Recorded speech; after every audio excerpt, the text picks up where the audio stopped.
कश्मीर पाकिस्तान का हिस्सा है। भारत कश्मीरियों पर जुल्म करना बंद कर दे, वरना मुल्क की खवातीन भी फ़ौज और अवाम के साथ भारत को मुंह तोड़ जवाब देंगी।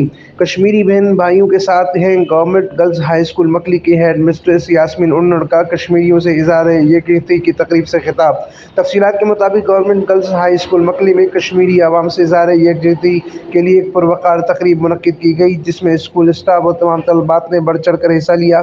तालबात ने टेबलोज भी पेश किए और तकारीर की। इस मौके पर कश्मीर बनेगा पाकिस्तान के फलक शगाफ नारे भी लगाए गए। तकरीब से खिताब करते हुए स्कूल की हेड मिस्ट्रेस यास्मीन उन्नड़ ने कहा कि कश्मीर पाकिस्तान का हिस्सा है। भारत कश्मीरियों पर जुल्म करना बंद करे। भारतीय फौज ने कश्मीरियों पर जुल्म करके पहाड़ तोड़ दिए हैं। भारत अपना जुल्म बंद करे, वरना पाकिस्तान का बच्चा बच्चा भारत को मुंह तोड़ जवाब देगा। भारत को पता है कि पाकिस्तानी फौज की और अवाम की ताकत क्या है। अमीन फारूकी, फायरस्टोन न्यूज़, ठट्टा से।